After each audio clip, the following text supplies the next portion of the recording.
اللہ اللہ اللہ اللہ اللہ اللہ اللہ اللہ اللہ اللہ اللہ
اللہ اکبر الحمدللہ رب العالمین والصلاة والسلام علی خاتم الانبیاء والمرسلین وآلہ الطیبین والطاہرین وصحابہ مہدیین وبارک وسلم تسلیما کثیرا کثیرا کثیرا اللہم انکا عفو تحب العفو فاعف عنا یا غفور فاطر السماوات والارض انت ولینا فی الدنیا والآخرہ توفنا مسلما والحقنا بالصالحین اللهم إنا قلوبنا ونواسينا وجوارحنا بيدك لم تملكنا منها شيئا فإذا فعلت ذلك بنا فكن أنت ولينا واهدنا إلى سواء السبيل اللهم ألهمنا مراشدنا في أمورنا وأعذنا من شرور أنفسنا ومن سيئات أعمالنا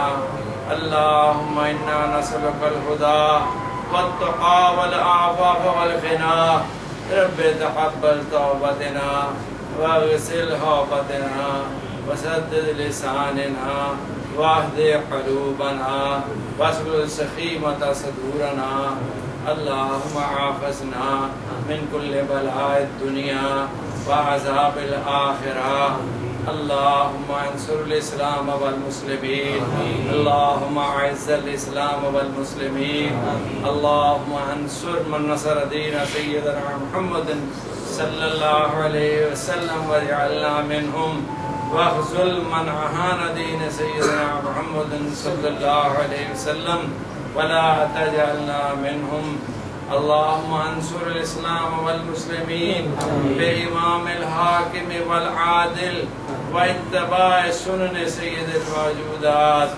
اللہ ربی لا اشرک به شیئا هو الاول والآخر والظاہر والباطن وهو بكل شيء عليم یا اللہ ہمارے خطاؤں سے درگزر فرما یا اللہ تو ہمیں معاف فرما دے یا اللہ ہمارے معاف فرما دے یا اللہ جو گناہ سمجھ کے کیے اور وہ گناہ جن کو گناہ سمجھا ہی نہیں یا اللہ چھپ کے کیے یا اعلانیہ طور پہ کیے یا دانستہ کیے غیر دانستہ کیے سنجیدگی سے کیے یا مذاق میں کیے یا اللہ سب گناہوں کو معاف فرما دے یا اللہ تمہیں معاف فرما دے یا اللہ ہماری غلطیوں سے درگزر فرما دے یا اللہ آپ معاف فرماتے ہیں اور معاف کرنے کو پسند بھی فرماتے ہیں یا اللہ تمہارے حال پہ رحم فرما صدقہ اپنی کبریائی کا واسطہ اپنے رسول محبوب صلی اللہ علیہ وسلم کا اور ان کے لاڈلوں کا یا اللہ تمہیں معاف فرما دے ہماری بگڑی بنا دے یا اللہ تم سے راضی ہو جا یا اللہ ہماری بنا دے یا اللہ ہمارے قلبوں کی اصلاح فرما دے اس میں اپنی محبت اور خوف عطا فرما دے ایسی محبت عطا فرما کہ تیری فرما برداری ہمیں دنیا اور آخرت سب سے زیادہ عزیز ہو جائے اور ایسا خوف عطا فرما کہ تیری نافرمانی ہمارے لیے کرنا ہرگز ممکن نہ رہے یا اللہ جو ساتھی پریشان حال ہیں ان کی پریشانیوں کو رفع فرما جو تنگ دست ہیں ان کو فراغ دستی نصیب فرما. یا اللہ جو بیمار ہیں ان کو شفائے کاملہ عاجلہ مستمرہ نصیب فرما. یا اللہ ہمارے بھائی دوست رفیق صاحب فراش ہیں، یا اللہ ان کو شفائے کاملہ عطا فرما. ہر قسم کی عافیت سہولت نصیب فرما. یا اللہ ان کی درجات کو بلند فرما. یا اللہ ان کو صحت تندرستی نصیب فرما. یا اللہ جو بے اولاد ہیں نیک اور صالح اولاد عطا فرما. جو قرضوں کے تلے دبے ہوئے ہیں اس کی ادائیگی کی بہترین صورت عطا فرما. جو سود کے چنگل میں پھنسے ہوئے ہیں یا اللہ اس چنگل سے ان کو رہائی نصیب فرما. یا اللہ جن بچوں نے امتحان دیے یا دینے ہیں یا دے رہے ہیں یا اللہ سب کو شاندار قابل فخر کامیابیوں سے ہمکنار فرما. یا اللہ ہمارے اوقات کو ضائع ہونے سے بچا. یا اللہ اپنی اطاعت پرتعری میں زندگی گزارنے کی توفیق نصیب فرما. مرتبہ کلمہ طیبہ نصیب فرما. عافیت کی زندگی نصیب فرما. شہادت کی موت نصیب فرما. جنت الوقیع میں دفن ہونے کی سعادت نصیب فرما. حرمین شریفین کی زیارت سے مشرف فرما. حج اور عمرہ کی سعادت نصیب فرما. یا اللہ ہماری اس دعا کو اپنی پاک رب البارگاہ میں قبول فرما. جزا اللہ عنا سیدنا محمد صلی اللہ علیہ وآلہ وسلم ما هو أهله برحمتك يا